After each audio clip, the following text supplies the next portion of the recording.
Hey, what's up guys? Welcome back. In this video, we're going to be looking at Hacktivist threat actors. So what is a hacktivist? Well, the name comes from a combination of the words hacker and activist. While activists will often protest, cause physical disruption, and maybe even start riots, hacktivists on the other hand will use their computer skills to promote a political or social cause. The motives for hacktivists are pretty much the same as the traditional activists. They stand up for what they see as wrongdoings, whether that be by an individual, an organization, or even a government. Hacktivists use various techniques to attack their targets. The techniques used depend very much on the target and their overall goals, but generally speaking, these are some of the most common attacks that hacktivists will use. Website defacement. Hacktivists will often target websites, replacing the original content with their own messages. Now, this type of attack is usually intended to embarrass the target, spread propaganda, or make a political statement. Denial of service attacks. A denial of service attack aims to make a website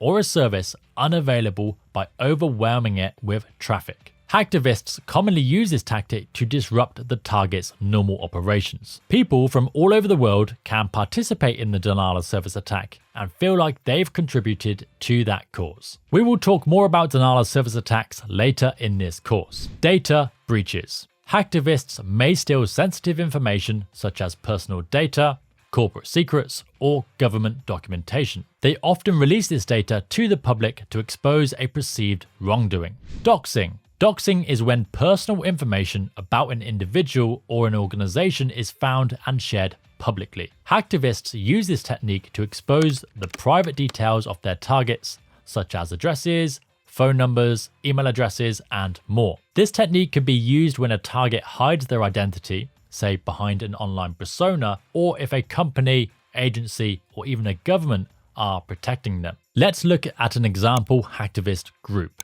Now, the most famous hacktivist and arguably the most famous hackers are known as Anonymous. Anonymous is a decentralized group of hacktivists. They are most famous for using the Guy Fawkes mask and releasing voice-changed, threatening videos.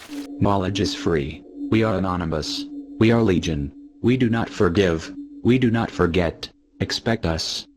Anonymous uses a variety of different tools and techniques to promote their political agendas. Let's look at an example hack. Back in 2010, Sony released a patch that prevented users from installing third-party operating systems on their PlayStation 3 devices. Then, in 2011, George Hotz managed to find a way around this and was able to jailbreak the devices. He then distributed this jailbreak through his website. But Sony didn't like this very much, so they filed a lawsuit against him. This sparked outrage amongst the community, and the hacktivist group Anonymous declared war on Sony. Not long after this, Sony experienced a PlayStation outage lasting 23 days, and hackers compromised 77 million user accounts. This was a bad time for gamers, but much worse for Sony, who even after the hack stopped, was facing legal action for the data theft. It is important to note that this is still unclear if Anonymous was actually responsible for the full attack. They don't usually target users' personal information, so this seems to go against their normal values. That said, it could have been a hacker that was associated with Anonymous, but then decided to take advantage of the hack for themselves. Either way, this is a great example of a company being targeted because of the actions that others deem unacceptable. Another great example of hacktivism is back in 2015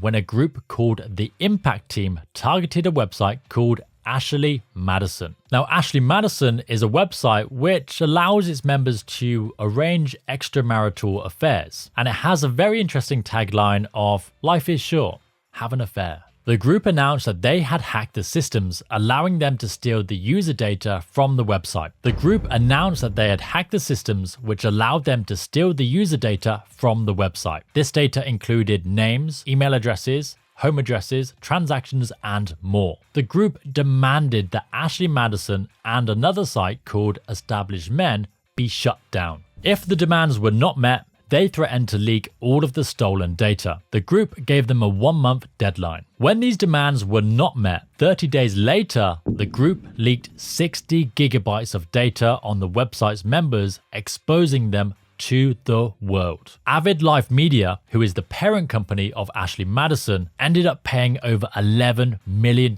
in settlements for the data breach. So, are these hacktivists crooks or are they heroes? I'll let you decide. This video is part of our Security Plus in 31 Days course. If you like this video, you are gonna love the full course. Not only does it cover each exam topic in simple and easy to understand videos, but it also provides hands-on labs.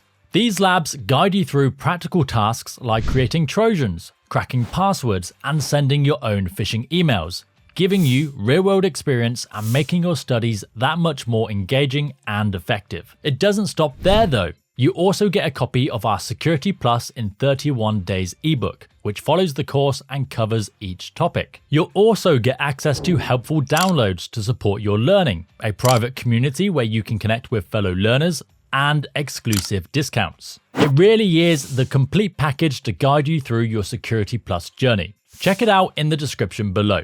So there we have it.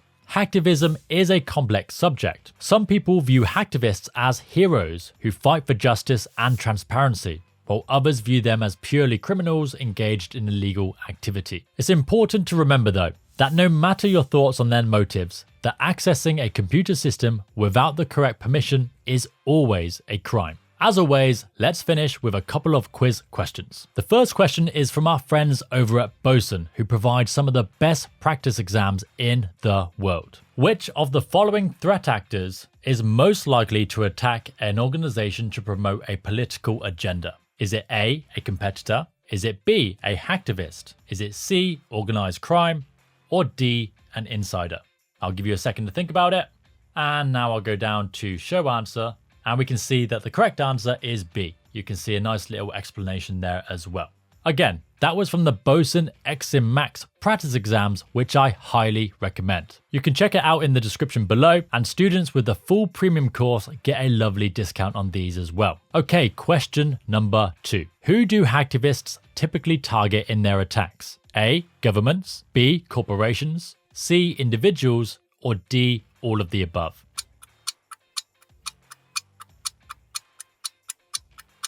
The answer is D, all of the above. Hacktivists can target governments, corporations, or individuals depending on the cause they're supporting or protesting, often aiming to expose or disrupt their perceived wrongdoing. If you liked this video, don't forget to give it a thumbs up, leave a comment, and subscribe. The support from you guys really helps this channel grow.